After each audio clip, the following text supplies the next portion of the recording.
1986년 40세 병인생 4월 28일부터 5월 26일까지 병인생한테 정제하고 비견이 들어오면서 인사 형살 작용이 일어나고 건록지에 놓이면서 망신살이 됩니다. 구궁에서는 곤궁에 들어갔습니다. 질문. 지금 다니는 일 그만두는 게 좋을까요? 5월달 이지구는 있나요? 아니면 꾹 참고 버티면 괜찮아질까요? 이번 달 운세 흐름이 일단 정제와 비견이면 내 자리를 건드리는 경쟁자 출현한 것도 됩니다. 정제라는 건 내가 쌓아온 자리, 성실하게 만든 기반, 신뢰와 보상도 됩니다. 비견이란 건 나와 비슷한 에너지라서 동료, 경쟁자, 동급 관계자도 됩니다. 물론 협력자도 되지만 일반적으로 이 둘이 같이 들어오면 내가 지키고 있는 자리에 누가 들어와서 충돌이 생기거나 내 위치나 보상이 흔들릴 수 있고 내가 이만큼 해왔는데 왜 인정받지 못하지? 이런 감정도 생깁니다. 이런 경우엔 이직 욕구는 생기지만 감정 기반의 충동일 가능성이 큽니다. 왜냐면 인사 형살 작용.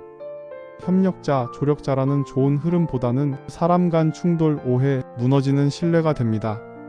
인목과 사화의 조합은 사람 관계에서 피하고 싶어도 피하지 못하는 트러블을 발생시킵니다. 특히 가까운 동료, 파트너, 상사와 입장 충돌, 의견 다툼이 발생합니다. 이런 형살이 비견과 엮이게 되면 내 옆에 사람이 문제의 핵심일 가능성이 크고 조직 내 위치와 인간관계가 함께 흔들리는 패턴이 됩니다. 거기에 망신살은 내 의도와 상관없이 나빠 보이는 흐름도 됩니다. 이런 운세에서 망신살은 표정 하나, 말투 하나 이런 것들이 왜곡되거나 전달 미스로 신뢰에 손상이 생기게 됩니다. 이 말은 나는 진심이었는데 상대는 불편했다. 나는 최선을 다했는데 결과는 질책이다. 이렇게 감정과 표현 사이의 괴리감이 커집니다. 그런데다 걸록지가 된다는 건 내 영향력이 올라가는 시점도 되고 보이지 않던 나의 실력이나 기여가 주목받기 시작합니다. 그런데 이게 건록의 정제의 비견이 되면 내가 빛나기 시작하는 타이밍에 누군가가 들어와서 그 자리를 흔드는 구조가 됩니다. 그래서 이런 운세는 성과는 올라가는데 자리는 불안해지는 흐름도 됩니다. 거기에 구궁에서 곤궁에 놓였다는 건 희생하고 봉사하고 보조하면서 견디라는 뜻입니다. 이런 현상에서 이직을 한다면 내가 떠나는 게 아니라 도망치는 결과가 됩니다. 결국 이번 달 이직 욕구는 감정적 스트레스와 관계의 불안정, 자리 흔들림에서 생기는 것이고 실력 부족이나 평가 실패에서 오는 건 아니다. 이번 달은 이직보다는 조금 더 견디고 조절하는 게 현명합니다. 어차피 이런 운에선 마음에 쏙 드는 직장 찾는 것도 힘든 상황이 됩니다. 질문. 요즘 배우자랑 너무 안 맞아요? 이거 그냥 지나가는 싸움일까요? 아니면 진짜 끝이 다가오는 걸까요? 이혼해야 되나요? 지금 갈등은 끝이라기보단 감정이나 자존심 충돌에 가깝습니다. 일단 정제와 비견은 관계 안에서 주도권 문제도 됩니다.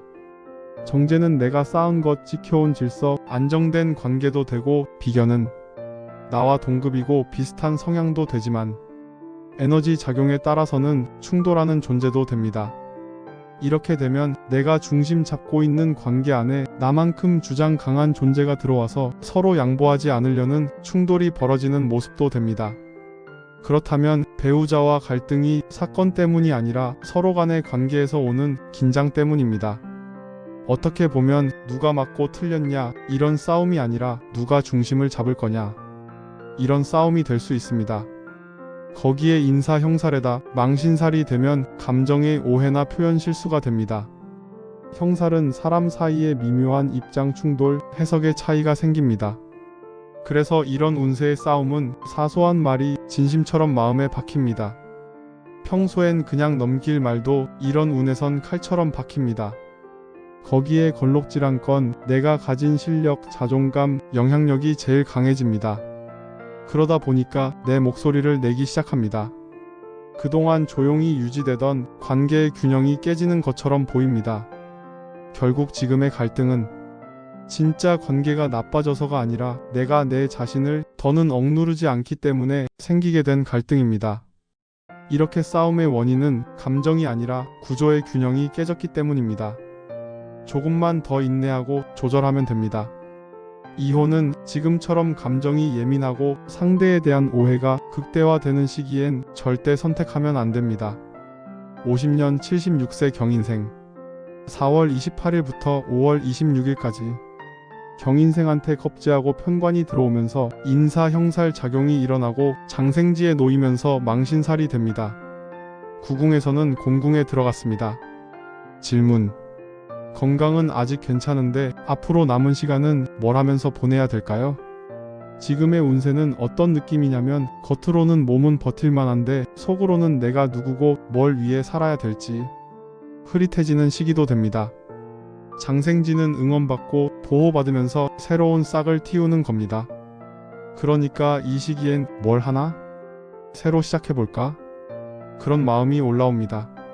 하지만 편관은 책임감과 질서, 겁재는 관계에서의 피로, 거기에 형살에다 망신살은 괜히 사람 만나면 오해 생길까봐 조심하게 되는 흐름입니다.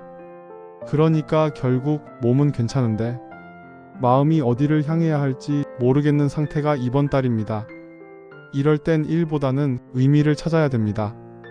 내가 왜 이걸 하고 있는지 아는 것, 그게 훨씬 중요합니다. 그래서 이번 달 가장 좋은 방법은 함께 머무는 관계, 이야기 들어주는 것, 내가 가진 지혜를 은근히 흘리는 것, 이게 더 큰 위로가 될 겁니다. 그 다음엔 결과보다 루틴과 기록입니다. 작은 시간이라도 매일 꾸준히 할 수 있는 일, 종교 활동, 소모임, 나를 통해 누군가가 따뜻해지는 활동. 이런 것들은 몸보다 마음을 살리는 힘을 줍니다. 그러니까 뭘 해야 하지보다 뭘 하든 그게 내 마음에 남느냐를 보세요. 질문. 이 나이에 친구나 형제랑 멀어졌는데 다시 연락해도 될까요? 아니면 그냥 두는 게 나을까요? 지금 시기의 특징은? 그때 그렇게 안 했으면 어땠을까 같은 후회와 아쉬움, 애틋함이 교차하는 시기입니다. 다만 마음은 움직이는데 몸은 주저하고 괜히 내가 구차해 보이면 어쩌지? 이런 마음이 발목을 잡습니다. 그렇다면 연락해도 괜찮을까? 정답은 가능합니다. 단 방법이 중요합니다. 왜냐하면 지금 들어온 장생지는 멀어진 인연이 다시 트일 수 있는 희망을 품었지만 형살의 망신살 조합이면 그걸 말로 푼다면 엇갈릴 수 있다. 이런 생각도 동시에 작용됩니다. 그럼 언제 어떻게 연락하는 게 좋을까? 5월 말이나 6월 중순이 안정적입니다. 감정보다 상황이 먼저 움직이는 타이밍. 상대방도 받아들일 여유가 생기고 나도 감정이 정리된 상태가 좋습니다. 방법은 말보다 글이 더 정확하고 부담 덜어줄 수 있고 사과가 아니라 안부 인사부터가 부담 없습니다. 다만 기대하지 말고 열어놓는 쪽으로 하세요. 답이 없더라도 내 마음 정리되는데 더 큰 의미가 있습니다.